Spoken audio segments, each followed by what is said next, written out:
Estamos con Roberto Hum, a quien tengo el placer de entrevistar el día de hoy, donde vamos a hablar sobre su experiencia. Él es una persona que está trabajando, apoyándonos a nosotros en Cefar Universal y en pues, nuestra corporación para atacar todo lo que son los temas de criptomoneda y Bitcoin, que hoy es una necesidad tan frecuente de muchas personas que necesitan pues, apoyo jurídico en estas áreas.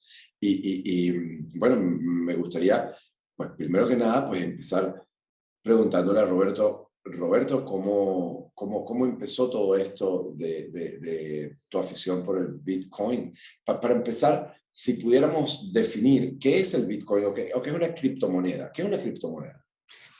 Crisanto, ¿cómo estás? Y muchas gracias por abrir esta ventana para estos conocimientos que son interesantes, porque además es un fenómeno que tiene efectos jurídicos, tecnológicos, sociológicos, filosóficos, una cosa bien interesante. Y quiero empezar con esa invitación que me hace a saber de cómo arranco yo con todo esto. Recuerdo que fue en el año 2016 o 17 más o menos, en los cuales me invitan a unas conferencias, a unas charlas que tienen unos profesores de economía en la Universidad Católica Andrés Bello, en la UCAP. Y alguien menciona, bueno, pero ¿para qué nos hace falta los bancos centrales? Por supuesto, eso me llamó la atención. Mira, porque uno tiene, digamos, como ese chip y esa tuerca de que el dinero viene relacionado directamente con la emisión que haga un ente y por supuesto lo identificamos con los bancos centrales, ¿no? Entonces, eso me llamó la atención. Y la respuesta fue de estas personas, yo estaba ahí de oyente, bueno, tenemos el caso de Bitcoin. Ahí fue la primera vez que yo escuché esa palabra. Entonces la aproximación mía es, digamos, más desde una vena anárquica o miniárquica de decir, bueno, ¿cómo podemos sacarnos la idea de dinero del Estado, ¿no? De la creación estatal? Y ahí empieza, digamos, ese interés de meterme, que es, y Venezuela estaba pasando por una situación muy, muy compleja en ese momento, que era un férreo control de cambio, ¿no? Y entonces mencionar esa palabra era prácticamente tabú porque la relacionabas con una gente que tenía unas maquinitas que las enchufabas y bueno, daba dinero, ¿no? Entonces la policía llegaba y los buscaba y esas eran las noticias que uno tenía. Hasta que hicimos una actividad en noviembre y en octubre, bueno, desde agosto hasta octubre y diciembre del 2017 sobre Bitcoin y la publicitamos. Por supuesto, yo no sé si fueron a filmarnos que estábamos hablando, estábamos conspirando de alguna manera con el control de cambio. Y de ahí empieza a entender esto de que es un fenómeno tecnológico que no es muy distinto a esto que estamos haciendo, es decir, el libre intercambio de información digital con valoración económica. Así como tú y yo podemos enviarnos un mensaje de datos, un mensaje de voz, una fotografía, imagínate que ese mensaje que enviamos tenga valoración económica equiparable, digamos, a dólar, a euro, a bolívares o a cualquier otra moneda. Entonces, eso no tiene, digamos, censura, digamos, total, porque es como mandar un mensaje. Se crea a través de algoritmos y de operaciones matemáticas. Lo que hacen estos mineros es mantener la fortaleza de esa red que es, digamos, global. Y por supuesto, ahí empiezan a bombardear. Es una burbuja, es una estafa, es un scam, pero eso ha evolucionado de tal manera que incluso hasta inversionistas institucionales ya se están metiendo en este fenómeno. O sea, ya eso lo que hace es que ratifica y confirma de que es un hecho real, que existe, y por supuesto, si tiene una valoración económica, es la que ha tenido más valorización de mercado de cualquier otra acción que tú puedas imaginar. Fíjate, Roberto, tú sabes que el otro día estaba yo en Miami y voy a un restaurante que me invita a comer un primo mío. Y pues cuando llegamos, yo entrego el carro al parquero y el parquero estaba ocupado. Y me dice, un momentico, es que estoy en una transacción de Bitcoin. Entonces, el que me recibía el carro está comprando Bitcoin. Esto es una cosa, una experiencia de que es generalizada en toda clase de personas con distintos poderes adquisitivos invierten en Bitcoin. Hay una fe que tiene la gente, tú los escuchas hablar dice, bueno, yo estoy pensando en invertir en Bitcoin. Se piensan si invertir, si ahorrar en dólares o ahorrar en criptomonedas. Entonces, realmente es un fenómeno. ¿Hacia dónde vamos? ¿Va a desaparecer la moneda que conocemos? Mira, yo creo que sería utópico pensar que va a desaparecer. Ahí, por supuesto, a medida que uno se va metiendo a mayores profundidades, lo ves como unas dimensiones mucho más, digamos, más sistémicas, más grandes. Así como en derecho, yo soy abogado, pues, me faltó decirles eso, mi aproximación no es desde el punto de vista de la tecnología como lo hacen unos, o de la parte de, digamos, financiera, porque no tengo, digamos, preparación financiera base, sino jurídica. Desde el punto de vista jurídico, sería utópico pensar de que los estados van a desaparecer de la noche a la mañana, ¿no? Vemos cómo, es más, Bitcoin surge ante una realidad que fue la crisis financiera del 2008. Entonces vemos que los bancos, bueno, digamos, luego de este fenómeno, lo que hacen es que adecúan su conducta. En la vida todo es pesos y contrapesos. Entonces vemos que esto va a ser esas horribles comisiones que cobran los bancos, date cuenta que les han bajado. Fenómenos como el CEL. El CEL es, digamos, no muy distinto a Bitcoin. Claro, está pasando dólares, ¿no? Pero en cuanto a tener una plataforma tecnológica de pago inmediato, ¿ok? Confianza, tú puedes ver si te pagaron o no. Bueno, pásame si te llegó, tú sabes que te confirma cuando lo está. Sabemos que la tecnología está detrás de esto. Y sí me llama la atención que mucha gente, digamos, que lo pasa, digamos, de desapercibido, es cuando te hablan de la evolución del dinero. Entonces te ponen, y no sé si tú lo has visto, algunas propagandas que te ponen desde el trueque, porque date cuenta que esta información, esta actividad se va a llamar desde el cacao hasta el Bitcoin, el trueque, y luego te ponen que si la moneda de oro, luego el billete, luego la tarjeta de crédito y luego el Bitcoin. En efecto, hay una evolución, digamos, en el medio, pero nos hemos quedado olvidados de la evolución de quién lo emite. Vemos entonces que antes en el trueque, y ahí, digamos, inicia los intercambios sociales, vamos a suponer, Crisanto, que tú haces chaquetas y yo hago zapatos. ¿Cuántas chaquetas son necesarias para comprar una casa o cuántos zapatos para una casa? El dinero, ¿qué es lo que vino a, digamos, a sustituir? Una unidad de cuenta común.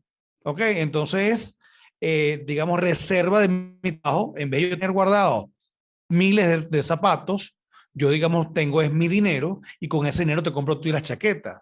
Es decir, que la primera creación del dinero vino, digamos, de las personas, de las que crean su propia riqueza. Luego, por supuesto, tienes un fenómeno que es el Estado quiere meterse en tu casa, en tu cama y en su bolsillo. Y creas el dinero oficial. Y creas el dinero oficial que es con el que me vas a pagar a mí impuestos. Y Claro, recuerdo mucho. antes de Ajá, esto viene todo el tema del oro y la plata, pues son los metales preciosos, claro, que, claro, las monedas se hacían pues, de estos metales. Y después totalmente. Pero entonces tenían un valor intrínseco. tenían un valor intrínseco. Tenían un valor intrínseco. Y Me ese valor acuerdo, intrínseco, me acuerdo en Venezuela que cuando las monedas eran de níquel, sí recuerdas que entonces empezaron a desaparecerse las monedas porque costaba más el níquel que el valor nominal de la moneda. Entonces, la gente la mira, fundieron. mira, te voy a confesar una preocupación que tengo aquí. Esta conversación puede agarrar unas ramas bien interesantes porque cuando tú hablas de la moneda es imposible dejar de pensar, digamos, esa situación común que teníamos todos aquellos territorios de ultramar del De Reino de España. España. Veamos, vamos, para irnos ubicando a nuestras En Venezuela, realidades. en Venezuela no acuñábamos moneda, pero en Empecé, Colombia sí. no tuvimos una acuñación de moneda como tal, eh, Al pero, final. pero digamos sí, al final. Es más, se empiezan a acuñar con ocasión a la creación del Bolívar, porque Bolívar se crea en 1879 como, digamos, centenario. Antes el venezolano. Antes el venezolano y antes el peso venezolano. Porque nosotros, luego de la independencia que teníamos, digamos, nuestras monedas comunes, digamos, de la corona española, que había, estaba el real, había otros que eran... Había una que se llamaba el patacón, estaban las morocotas, estaban todas esas monedas existen, Ahí ¿no? sí vamos a hablar de un tema interesante. La morocota no era española. La morocota es la moneda de $20. La moneda de $20. Resulta que básicamente nosotros teníamos la independencia en 1810, viene la guerra de independencia, en 1920, en 1821 nos separamos, digamos, de la Gran Colombia, o sea, nos bajamos del barco de la creación de la Gran Colombia y nos quedamos sin moneda. Entonces, ¿qué pasa cuando nos quedamos sin moneda? Empiezan estos, digamos, estos inventos de agarrar el peso venezolano, el venezolano de oro, y resulta que los Estados Unidos, desde 1840 y pico, mediados del siglo XIX, lanzan el Eagle, el Eagle es el águila. Un águila tenía un valor de $10 y el doble águila era el doble, eran $20. Entonces, las famosas morocotas era, mira, tener el dinero y la propiedad puestas en una moneda de oro en ese momento que tenían ese valor. Hasta esos momentos teníamos, digamos, esa referencia oro o referencia oro-plata, o sea, metales preciosos con las monedas. Y no es sino ya hasta adentrado el siglo XX, 1970 y pico, que se abandona el patrón oro. Es decir, que las cosas valen por lo que uno cree que valen. Quiero aprovechar estas mensajes, estas imágenes. A mí me encanta hacer uso de este cuadro del el cambista y su mujer, o el banquero o su mujer. ¿Qué pasaba aquí? Estas personas que eran expertas en cambio sabían era cuántas monedas de determinado reino, determinado estado, equivalían a las otras. Eso, su trabajo era el cambiar unas por otras. Y vemos que esto está volviendo, porque cuando hablamos de las criptomonedas hay miles de ellas. Cualquiera puede crear una criptomoneda. Crear una criptomoneda es como crear un meme, como crear un archivo de audio no, de video o de imagen. Entonces, ¿le damos valoración económica? No, hay unas que no sirven para nada, otras que sí. Y esa evolución del dinero, lo que estamos hablando, lo que te digo yo ahorita es, está recuperándolo la sociedad civil, emitir valor. Es decir, así como estamos en el ejemplo de tú poner las chaquetas y yo los zapatos, vamos a crear unidades de valor e unidades de intercambio personales directas. Y las podríamos cambiar en cuestión de segundos en dólares, que se presta para prácticas a lo mejor no muy legítimas, como todo. ¿O es que acaso muchas de las prácticas ilegítimas no se sustentan en el uso del dólar o el euro? Entonces vemos que son retos. Sí. Claro, tienes toda la razón. Y fíjate que pensando en lo que venías diciendo del chocolate, oye, yo sí vi, yo recuerdo haber leído algunas historias donde en Venezuela se utilizaban las perlas en Cubagua como moneda de pago, o se utilizaban las conchas marinas, las utilizaban los indígenas, o incluso el algodón también lo utilizaban como moneda de pago. Y evidentemente, pues las semillas de cacao. Cuéntame un poquito, porque es que me parece fascinante que tú hayas estudiado toda esta historia. Cuéntame un poquito sobre cómo utilizaban pues, la moneda de cacao en Venezuela. Bueno, más que la parte de la moneda, es cualquier bien que puedas tú utilizarlo como contraprestación de otro servicio. El cacao, y te digo que hay unas conversaciones bien interesantes sobre el origen del cacao y nos los disputamos, digamos, entre México y Venezuela. Es indiscutible que es de Venezuela, del sur del lago. Es indiscutible. Por supuesto, quienes vean esto de México van a decir que es mexicano, ¿no? Pero Pero ahí los están las estudios, pruebas genéticas. de allí partió para México. O sea, ya eso no es discutible, porque hay pruebas. Claro, e incluso se entiende que el cacao, los estudios más profundos vienen de la cuenca incluso del Orinoco. Ahora, estamos hablando de épocas muy precolombinas, ¿no? Muy Pero iniciales.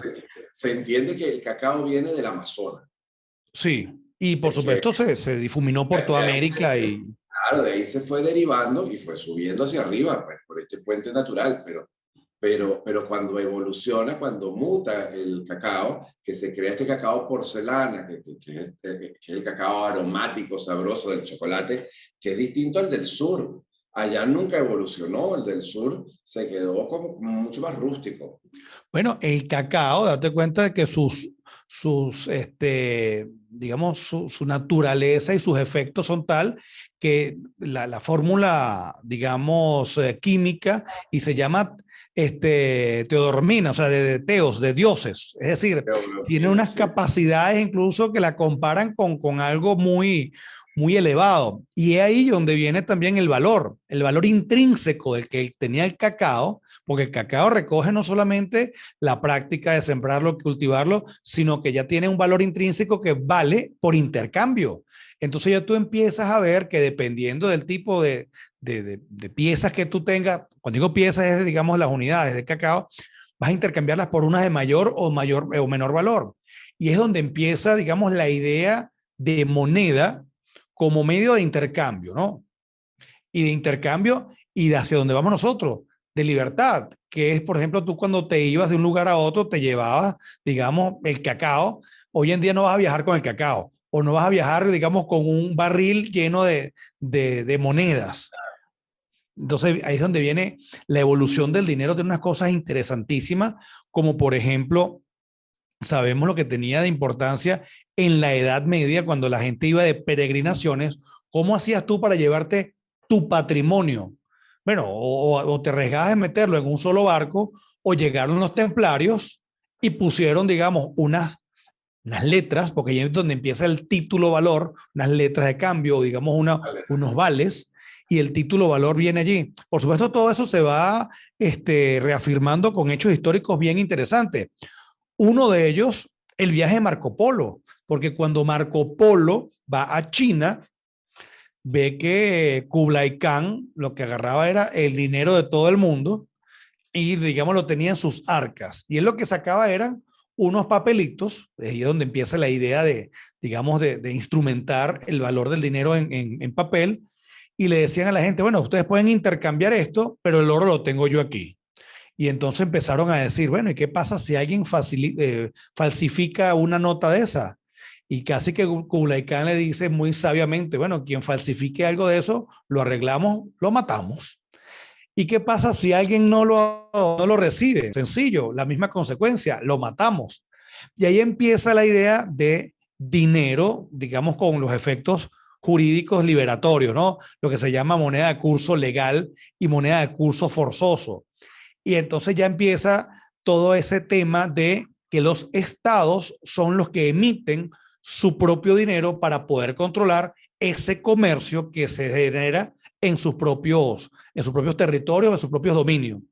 Que a medida que vamos creciendo, que tenemos varios estados, los tratados internacionales lo que buscan es, digamos, ese intercambio. ¿Qué pasa con Bitcoin? Bitcoin surge en un momento absolutamente global. Tú puedes estar, Crisanto, en Venezuela, en Haití, en Estados Unidos, y nos estamos conectando.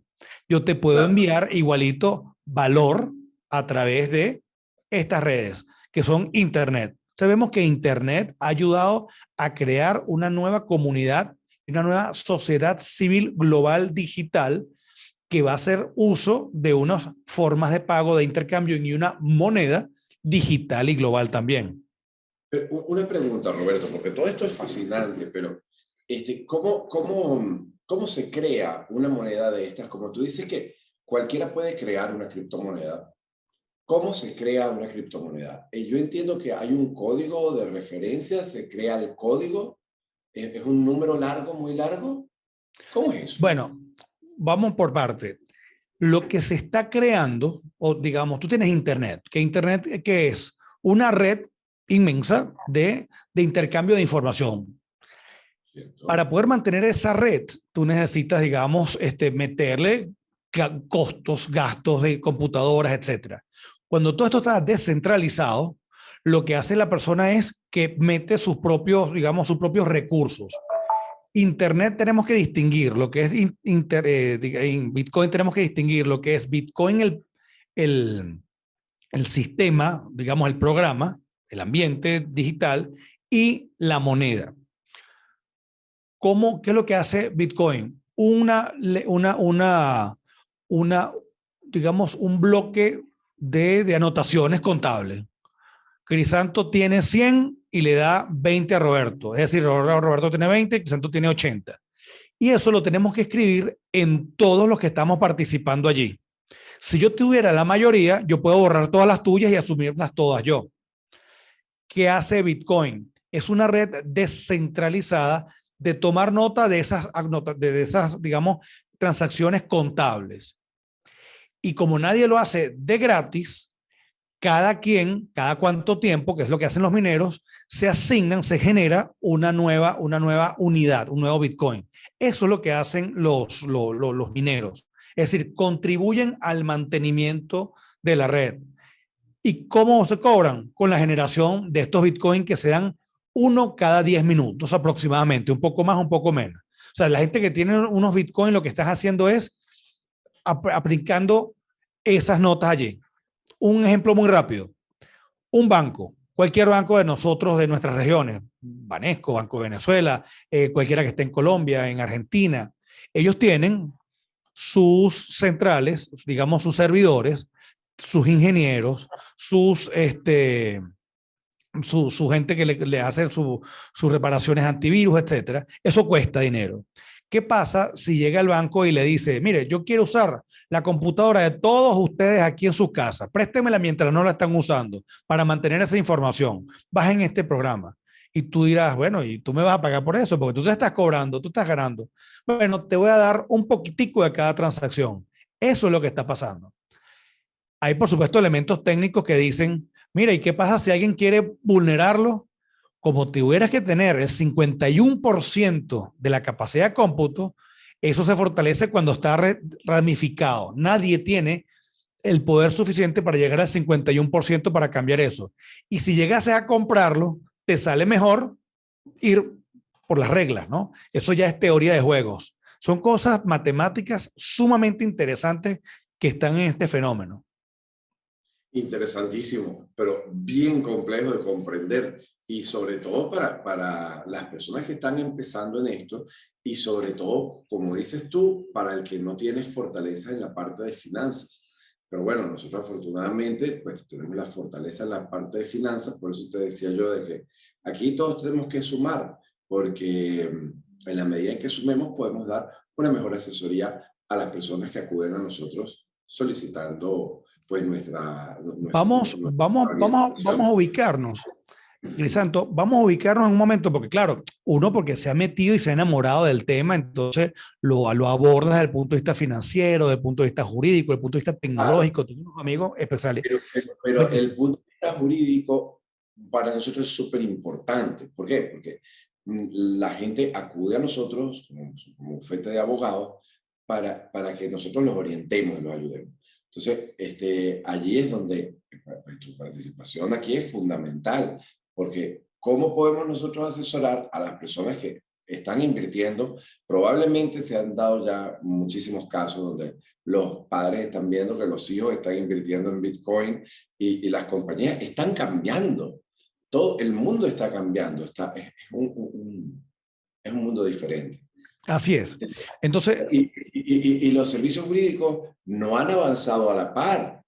Estamos apenas empezando. Y las leyes, las regulaciones. Las leyes, ¿qué pasa? Los países no han regulado esto del Bitcoin. yo creo, y yo que a veces suena un poco chocante en muchas cosas, yo creo que a veces tenemos una aproximación así muy mágica a la idea de derecho, y la magia de derecho es la de la ley. El derecho no se agota con la ley. La libertad de intercambio, la libertad digamos, de negocio, la libertad de viajar y llevarte tus bienes, está incluso por encima de muchas leyes. Estamos en un momento, en un fenómeno importantísimo. Entonces, sin necesidad a lo mejor de meternos en muchas profundidades, dependiendo de dónde lo vamos a abordar, tenemos que separar. Bitcoin, por ejemplo, alguien que quiera montar un taller de carros, un servicio jurídico, bueno, servicios profesionales cualquiera sea, jurídico, un médico, ¿puede o no puede cobrar con Bitcoin? Perfectamente puede cobrar con Bitcoin. Digamos que las limitaciones al uso son pocas las que uno ve, salvo que sean estados muy totalitarios, ¿no? Por eso que vemos que China prohibió, o sea, digamos, eran la meca de la, de la, de la minería, pero no en el uso. Entonces, estados como los nuestros, que a pesar de nuestras algunas debilidades, digamos, institucionales, el uso general es como bajar una aplicación. Entonces, ahí es donde vienen otras consecuencias, las consecuencias contables y las consecuencias, por supuesto, tributarias. Una de las líneas que se ha hecho es que se trata tal cual como efectivo. ¿Ok? Tú tienes en tu caja $1,000 en efectivo y lo tienes en el balance como efectivo. No quiero invadir, digamos, esferas que son digamos, la contabilidad, pero hay incluso, según las normas generales, unas partidas en las cuales tú dices, yo tengo tanto en criptomonedas, ¿ok? Tal cual como si las tienes en efectivo. Por otro lado, Es decir, generan obligaciones tributarias. generan obligaciones tributarias, pero por el negocio. O cuando digo por el negocio es, yo compré, te vendí mis zapatos que yo los hago y tú me pagaste el equivalente desde 100 euros, por ejemplo, $100 en criptomoneda. Yo lo metí allí. La criptomoneda, ¿qué es? Por ejemplo, en Europa lo tienen como si fuese una divisa más. Tú cuando cambias de pesos a dólares, a bolívares, a euros, no te cobran IVA por eso. ¿Ok? Porque es de divisa a divisa, independientemente de que no sea emanada de un Estado. Digamos, ese es el tratamiento que se le ha dado cuando tú la compras. Pero por otro lado, también puede ser un título, digamos, tú puedes tenerlo como si tú fueras comprando unas acciones en la bolsa de valores de Caracas o en Nueva York, etcétera. Entonces, dependiendo de esa rentabilidad que tú tengas, vas a tener mayores o menores rentas que van a reportarla al fisco, ¿no? Pero tienes también otras que son para la utilidad y el manejo de una plataforma. Entonces vemos que, por supuesto, estas son aproximaciones muy específicas que de aquí pudiéramos hablar muchísimo. Pero para el día a día, siéntase libre a aquella persona que tenga una heladería, poder montar un código y puedes cobrar con Bitcoin o cualquier otra, Dash o Ethereum, la que tú quieras. Como puedes comprar, eso ocurre, digamos, en los países que tienen, en los países no, en las ciudades limítrofes entre dos países, que tú puedes recibir perfectamente pesos y bolívares, o te vas a unos reales si estás ya hacia el lado de Brasil, o el dólar, digamos que es universal. Es una forma más de recibir. Una pregunta, Roberto. Nosotros tenemos la capacidad de asesorar a nuestros clientes en cuál de estas monedas debe invertir. ¿Por qué en una sí y en otra no? Absolutamente, absolutamente. Y volvemos, no necesariamente todos tenemos que meternos en la profundidad de estos temas. Mira, muchos de nosotros estamos viendo, tenemos una tarjeta de crédito, una tarjeta de débito, y no nos han tenido que explicar por qué vía va, por qué ruta va, dónde se hace la compensación. Nosotros simplemente sabemos que vamos a salir con unos amigos, nos vamos a tomar un par de café y pasamos con la tarjeta de crédito. Y si queremos montar nosotros, es más, y el dueño del cafetín, él lo que sabe es que le llegó a su cuenta. Entonces, dependiendo de cuál sea esa aproximación que tengamos, vamos a, por supuesto, a abordarlo de una o de otra. Pero hay riesgos no. No lo quiero, es que la palabra no quiero ver como riesgos, sino como oportunidades. Pongamos el ejemplo de una pareja casada sin separación de bienes y tienen el equivalente de un Bitcoin que en algún momento era nada, $10, $5 o hasta centavos, y hoy en día está en 41,000, $42,000. y esas personas se divorcian o uno fallece. Las consecuencias de la legislación tributaria o la de herencia, la sucesoral, o la de familias en caso de divorcio. Es mío, es tuyo. ¿Cómo puede entonces una autoridad bloquear una cuenta de Bitcoin cuando está hecho para que los estados no se metan? ¿No será que tenemos que repensar de que la comunidad conyugal es la perversión y tenemos que repensar el régimen patrimonial de la unidad de la unión de personas? O sea, Bueno, eso a través implicaría de analizar el derecho romano, que ahí veo que tienen una moneda muy bella que dice Fides. Fides. Sí, Sí, eso es latín. Los romanos fueron los genios del derecho que crearon todo lo que nosotros conocemos hoy en día, pero yo estoy perfectamente convencido de que hay muchas cosas en las que tenemos que evolucionar. Eso es absolutamente. tiempo, Roberto. Yo estoy completamente de acuerdo contigo. Absolutamente. Es un fenómeno, como hemos estado aquí trajinando, es un fenómeno que lo abordamos de muchas cosas. Por ejemplo, y a mí me gusta, porque este tipo de actividades no la podemos ver, porque digamos que los sectores tradicionales, y cuando hablamos de los tradicionales es la banca, se sienten de alguna manera amenazados, ¿no? Y a veces no es tal cuando empieza a ahondar un poquito. Y es que cuando vemos la historia de la banca, ¿para qué se utilizó el dinero? Era básicamente para poder financiar incursiones militares, guerras. Y por supuesto llegaba alguien que no bajaba, no pagaba. Entonces vemos como en este caso del Bitcoin es transparente. Por supuesto nos van a decir, bueno, ¿y cómo hacemos con la parte del financiamiento del terrorismo o la parte de la corrupción? Todas esas operaciones, por cualquier monto que sea, 0001, 0000, porque tiene hasta 8 decimales, quedan reflejadas hasta la perpetuidad en esta plataforma. Lo que está, digamos, encriptado es la identidad.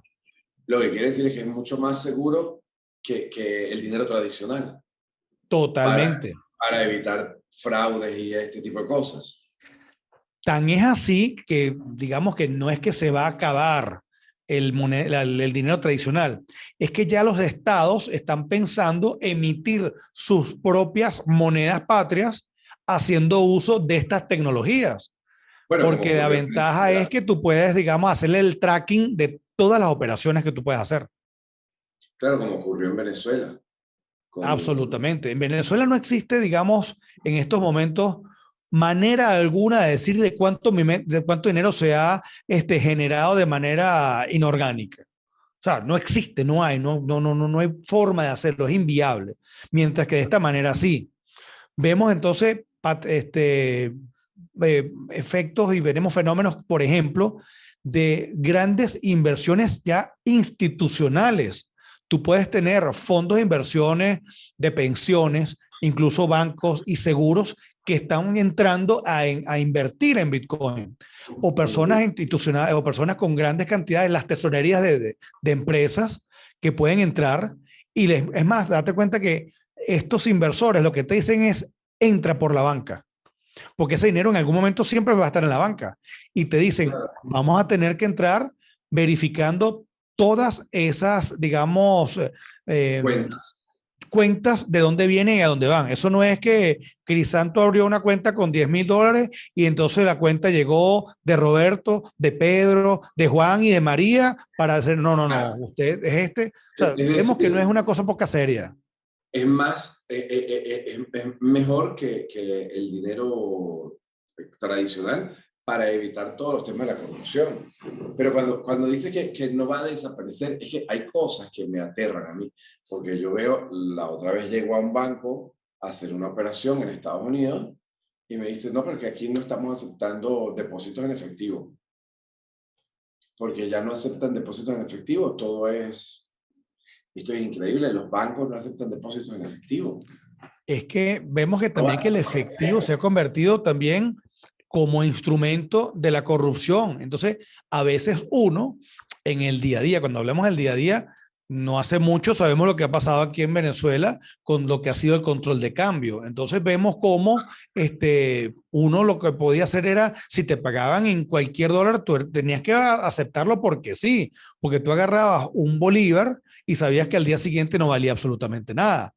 Entonces, lo que sí preocupa por algún lado es otra vez el Estado siempre metido allí, ¿ok? Cuando hablan de paraísos fiscales, cuando hablan, mira, es que tampoco podemos permitir que el Estado sea un fondo que no sabemos para dónde van las cosas, porque ahí donde viene algo bien interesante con esto de blockchain, porque Bitcoin tenemos que verlo como moneda, pero también la reafirmación y la asunción de una plataforma en la cual es todo transparente.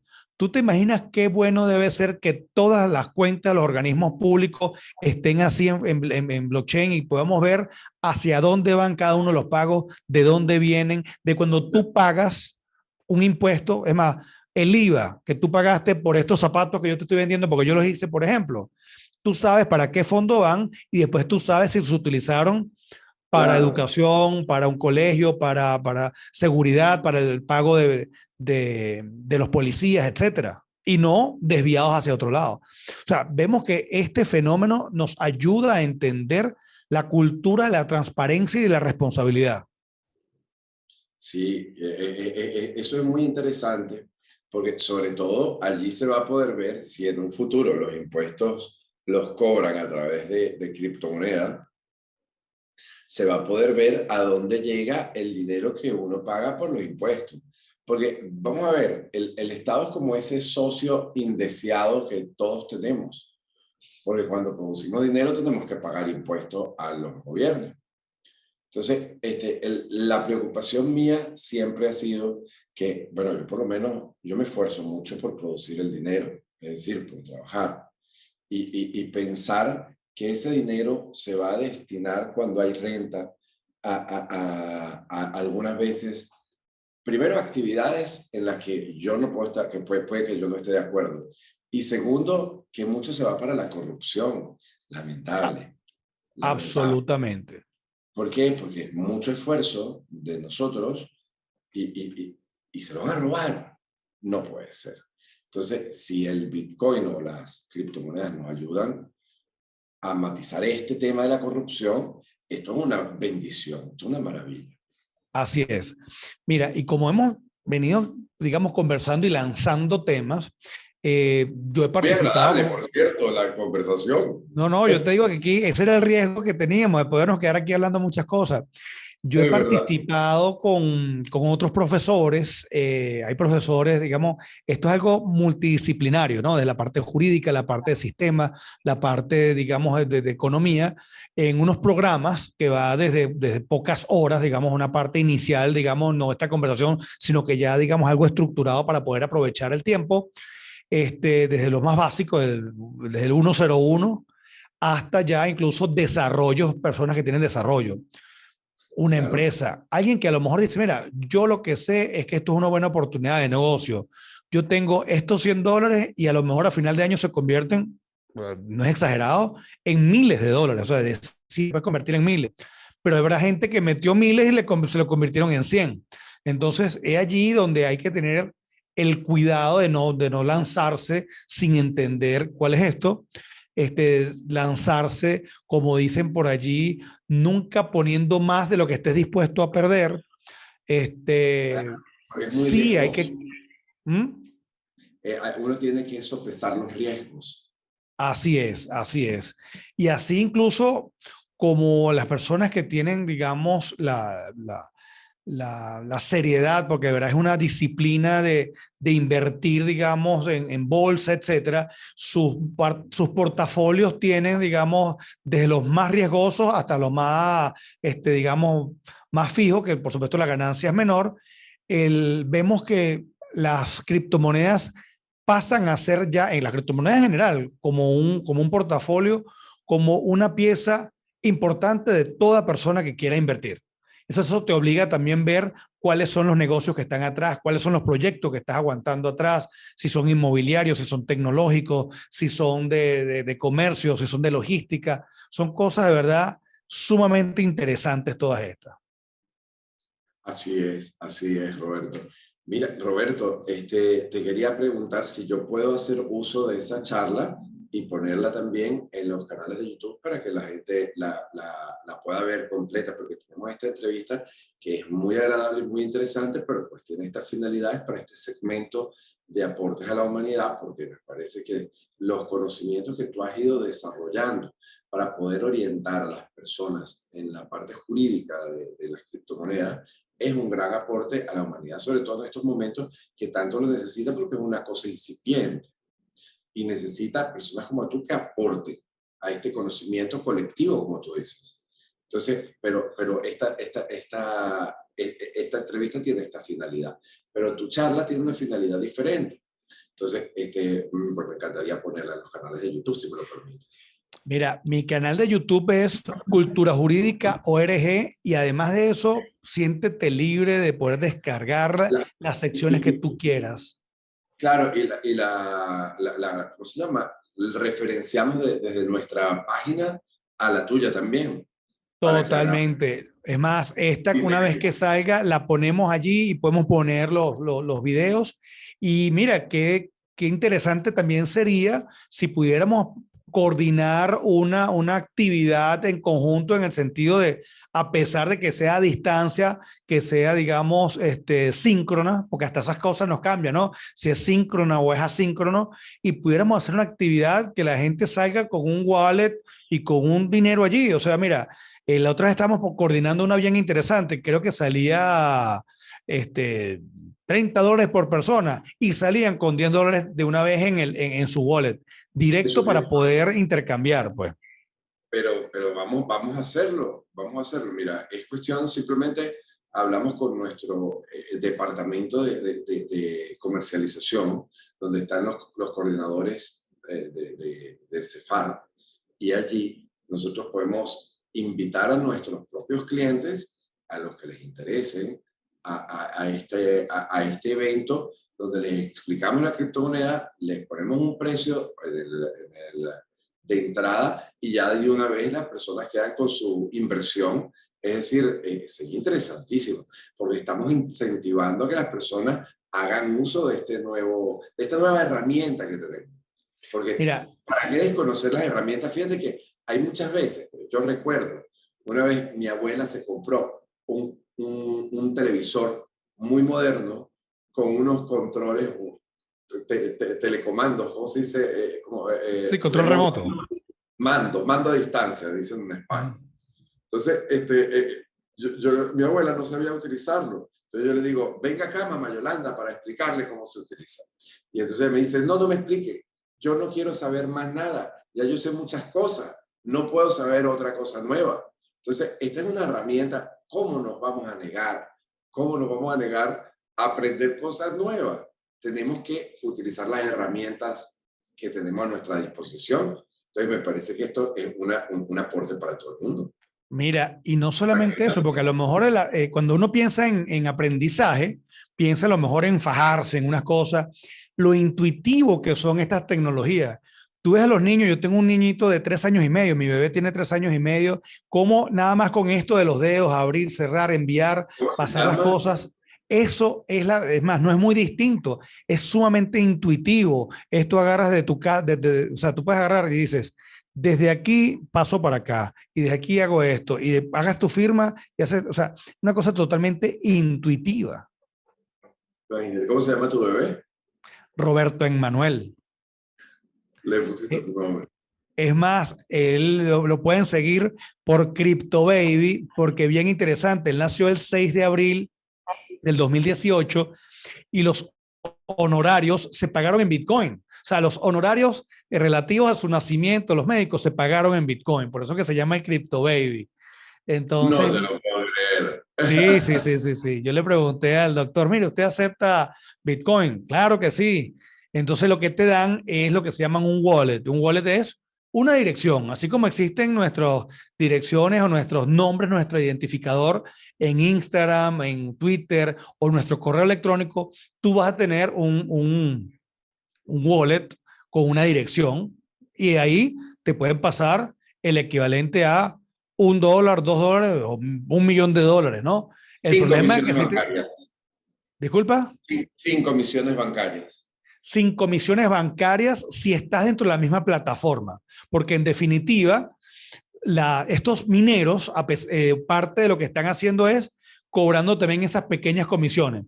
Lo que sí es que cada vez son, digamos, más bajas porque, digamos, abarca más cosas. Digamos, la utilización masiva de estas tecnologías ayuda a sostener la plataforma y, por supuesto, disminuir los costos. Claro, claro, no, buenísimo. Roberto, pero bueno, tenemos muchísimos proyectos para hacer, montar las charlas, montar esta actividad que vamos a realizar. Y bueno, me parece increíble. Todo esto me parece increíble. Y también, pues bueno, si tú me ibas a hablar también de los bancos en la Edad Media, de cómo fue el surgimiento de los bancos. Sí, bueno, lo interesante de los bancos en la Edad Media, y déjame ir buscando aquí unas foticos que yo tenía bien interesantes de unos casos. Me gusta, por ejemplo, el caso de los templarios que te había comentado, ¿no? Sí, Y recordemos que los templarios, en esa, digamos, labor de promoción de las peregrinaciones, había gente que, bueno, digamos que querían irse a la Tierra Santa y cómo hacían para poder llevarse todo el equivalente, todo su patrimonio. X, vamos a suponer que, vamos a poner un qué nombre que era locura. X cantidades de kilos de oro. ¿Cómo hacías tú para llevarte X cantidades de kilos de oro? Entonces ellos lo que hicieron fue, generaron unas notas en las cuales una autoridad, en esa, digamos, esa autoridad, Crisanto le dice a Pedro que tiene 100 kilos de oro. Entonces, pues más adelante, a 200 kilómetros, me consigue a mí Roberto y dice, mire, yo necesito 20 gramos de ese. Yo veo la nota, descuento 20 gramos y firmo yo. Y entonces, ¿cómo sabía yo qué era tu firma? Porque nosotros nos habíamos puesto de acuerdo en que en tu firma le pones 3 punticos y entonces ya yo sé que esa es tu marca. Eso empezó a ser así y resulta que los templarios llegaron a tener muchísimo dinero. Y resulta que, bueno, por supuesto, las tensiones políticas que se generan entre el clero, los templarios y también digamos, de la parte real, la monarquía, generó en que a todos los templarios le hicieron una redada y los metieron a todos presos de una sola vez y se lo llevaron. No sin antes, Jacques de Molay le dijo a Clemente y a Felipe, antes del año que viene tú y tú te mueres. Entonces vemos que siempre hay un tema interesante, pero en los templarios tenemos que ver como uno de los inicios de esto, redes descentralizadas de transporte de valor, o sea, de traspaso de Claro. valor. Es Otro, increíble. Eso ese fue un momento muy complicado en la historia de la humanidad, porque, claro, eso, a mí me parece que eso es un loco, bueno, el Papa Urbano, que empieza a predicar estas cruzadas, de que la gente se empieza a ir, abandonan todo lo que tenían en Europa, hacen votos de pobreza, castidad y obediencia y sacan una espada y se van a matar a los infieles. Esto es una locura, esto es una religión, no puede hacer esto, pero lo hicieron y salió una bueno, cosa buena de algo malo. así es, la serendipia en las cuales se nutre toda la humanidad. No distinto pasó también cuando el Banco de Medici. El Banco de Medici también tienen todas esas cantidades de dinero que recogían de las personas que habíamos hablado también del cambista y su mujer y se lo presta a Eduardo IV de Inglaterra y después no quería pagar. Entonces vemos como nuevamente los poderes, las pugnas políticas generadas, digamos, entre la corona y la iglesia, también afectan a, digamos, la parte de la humanidad. Entonces, ¿qué Claro, pasó? Bueno, pero ya ahí empieza a formarse lo que es la banca moderna. Entonces fue un tema sumamente interesante. Pero vamos más allá. También el banco, habíamos hablado del Banco de Medici, pero entonces también tenemos ya más cercano a nosotros el Banco de Inglaterra. Y el Banco de Inglaterra es el primer antecedente, digamos, el protobanco central, ¿no? La primera unidad generadora de dinero. Y llegó William III y dijo, bueno, imprímeme plata, pues, dame dinero. Y nuevamente, como eran anotaciones contables, ya no era, digamos, la generación como tal de la moneda, sino que tú podías de alguna manera crear dinero de la nada, porque cuando hablan de dinero fiat, no necesariamente estamos hablando de dinero fiduciario de la fe, sino como dice el Génesis, hágase la luz, fiat lux, fiat dinero, hágase el dinero. ¿Y para qué se imprimió todo ese dinero? Bueno, porque sabemos nuevamente que era con ánimos bélicos. Entonces tenemos a Luis XIV y William III en una guerra también, pero bueno, ahí quedó el Banco Central. Claro, Y ahora antes era con ánimos bélicos y ahora inyectan el dinero inorgánico con ánimos de ganar popularidad. ¿Y sabes qué es lo peor del caso? Que la ganan, sí, sí, la sí, popularidad. Es pero por otro increíble, lado, las sociedades parece que no han madurado y no han visto que cada vez que un gobierno inyecta dinero inorgánico en una economía, hay inflación y devaluación. e incluso hay inflación no solamente cuando es inorgánico, cuando se llevaron tantas toneladas de oro y plata de las Américas a Europa, también hubo. ¿Por qué? Porque subió la cantidad de oferta. Entonces, por supuesto, tuvieron que, se devaluó el intercambio. Casos hay muchísimos. Otro que me gustaría traer aquí es famosísimo y digamos, no es muy lejano. La moneda alemana, el marco alemán, valía absolutamente nada. Y luego la Segunda Guerra Mundial, digamos que, bueno, volvemos también a cómo se volvía al trueque. Había las unidades de intercambio, eran cajetillas de cigarrillo. Entonces las cajetillas de cigarrillo sirvieron como para nosotros veníamos hablando del cacao, porque tenían un valor intrínseco mayor que el marco alemán. Entonces el marco alemán, el, el, el, el, el, el marco alemán no, ese era el Reichsmark, el de Reich, no valía absolutamente nada, hasta que llegó este señor, eh, eh, Ludwig Erhard, y dijo, bueno, señores, vamos a liberar todo. Se date cuenta como la libertad fue un elemento esencial para la recuperación económica alemán. Por supuesto, el plan Marshall tiene una ayuda, pero vemos que aquí es interesante todo el apoyo de este. Y todo eso nos va llevando, y como este podemos hablar, mira, cientos de casos. El caso venezolano es paradigmático. Vamos a dejarlo para darle un poco de interés a la gente de que se meta a ver las charlas y que se metan a las actividades que vamos a desarrollar en conjunto. ¿Qué te parece, Roberto? Mira, más que bienvenido, porque como te lo dije, aquí vamos a estar, digamos, sacando temas. Es ¿Y qué es verdad. y mira, ¿y qué es lo importante que subyace detrás de todo esto? De que el dinero surge es principalmente como una idea de libertad.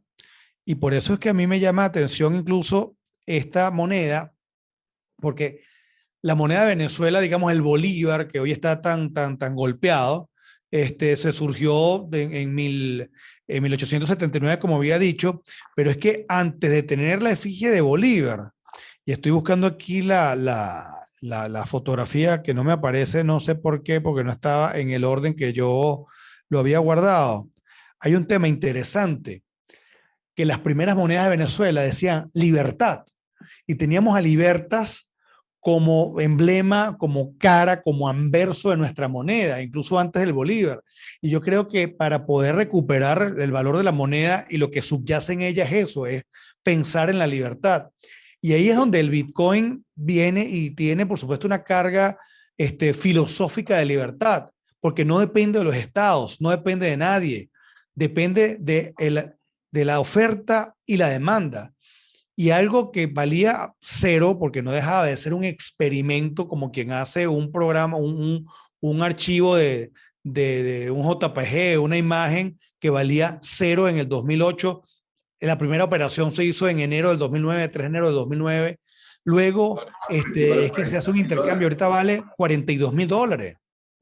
Insólito, eso es insólito. Pero fíjate que una cosa que te quería comentar, bueno, como para finalizar un poco toda la conversación, pues es que mi tío, que era Asdrúbal Batista, yo siempre le escuchaba decir en las charlas que él daba de economía, que, que, que la moneda más fuerte del mundo en una época fue el bolívar.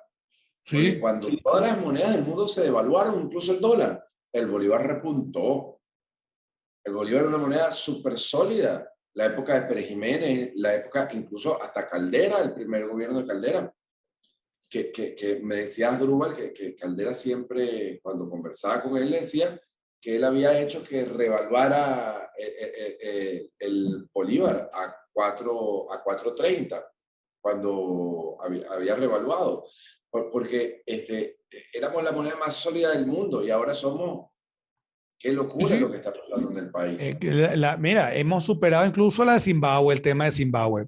Y hablabas del Bolívar, estaba buscándolo aquí, tuvimos incluso una oportunidad de tener el billete con mayor denominación que existía en algún momento, que era el de los 500 bolívares. 500 bolívares eran unos anaranjados que tuvieron incluso el valor de 120 y pico de dólares. O sea, es decir, tuvimos una especie, un billete que era el de mayor valor, mayor representatividad de valor en el Universal. planeta. Y ahorita tenemos el que tiene menos, pues, porque como unidad no tenemos unidad fraccionaria, o sea, es decir, no tenemos fracción de bolívar. Bueno, muchísimas gracias, Roberto. Qué bueno. Todo esto, de Exacto. verdad que es excelente esta conversación que hemos tenido. Y bueno, vamos a concretar para hacer realidad estas propuestas que hemos hecho aquí hoy. Y bueno, pues muchas gracias a todos por acompañarnos. Y bueno, hasta luego. Gracias.